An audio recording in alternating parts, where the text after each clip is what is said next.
తాకట్లో ఉన్న మీ బంగారాన్ని విడిపించి ఆ రోజు ఆన్లైన్ రేటుకి కొంటాం. Sharma gold company. క్షణిక సుఖం కోసం కట్టుకున్న వారిని కడ తెర్చిన భార్య, ప్రియుడి కోసం కన్న తల్లిని చంపేసిన తల్లి. ఇదిగో ఇలాంటి వార్తలు ఈ మధ్య నిత్యం వింటున్నాం. అక్రమ సంబంధాల ముసుగులో దాంపత్య జీవితాన్ని బుగ్గిపాలు చేసుకుంటున్నారు. తాజాగా సంగారెడ్డి జిల్లా అమీన్పూర్లో ప్రియుడి కోసం కట్టుకున్న వాడిని కన్నవారిని కడతేర్చాలని భార్య వేసిన ప్లాన్లో పాపం ముగ్గురు పసివాళ్లు బలయ్యారు. దీంతో ప్రియుడితో పాటు రజితను పోలీసులు అరెస్టు చేశారు. ఈ క్రమంలో ప్రియుడి శివ ఫోటో నెట్టింట వైరల్గా మారింది. దీంతో ఇదిగో వీడి కోసమే ముగ్గురు పిల్లల్ని చంపింది అంటూ జనం ఆగ్రహం వ్యక్తం చేస్తున్నారు.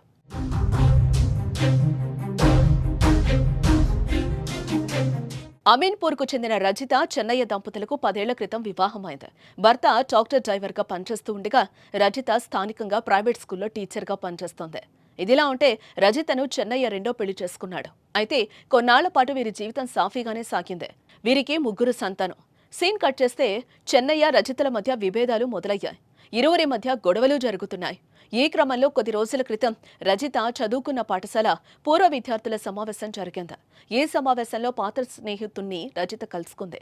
ఆ తర్వాత వారిద్దరి మధ్య వివాహేతర సంబంధం ఏర్పడింది. భర్తతో విభేదాల నేపథ్యంలో అతని నుంచి విడిపోవాలని రజిత భావించింది. దీనికి తోడు భర్తతో ఏజ్ గ్యాప్ ఉండటం, పాత ప్రియుడు దగ్గర కావడంతో పిల్లలపై ప్రేమ పూర్తిగా తగ్గిపోయింది.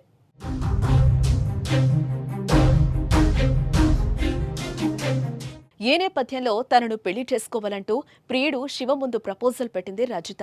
అతడు దానికి కొన్ని కండిషన్లు పెట్టాడు. నాతో జీవించాలనుకుంటే నీ పిల్లలను చంపే, ఆ తర్వాత నీ భర్త మీదకు నెడితే అతడే జైలుకు వెళ్తాడని ప్రియుడు శివ ఆమెకు సూచించినట్లుగా తెలుస్తోంది. దీంతో ప్రియుడు మాటలు విన్న రజిత తన కన్న బిడ్డలకు పెరుగన్నంలో విషం ఇచ్చి చంపేసింది. అనంతరం భర్తను ఇరికించే క్రమంలో ప్రియుడు శివ, రజిత పోలీసులకు దొరికిపోయారు. వీరిద్దరిని సంగారెడ్డి పోలీసులు అరెస్టు చేసి జైలుకు పంపారు. దానికి సంబంధించిన వీడియోలు సోషల్ మీడియాలో వైరల్ గా మారాయి. ఈ క్రమంలోనే రజిత ప్రియుడు శివ ఫోటోలు నెట్టింట వైరల్ గా మారాయి.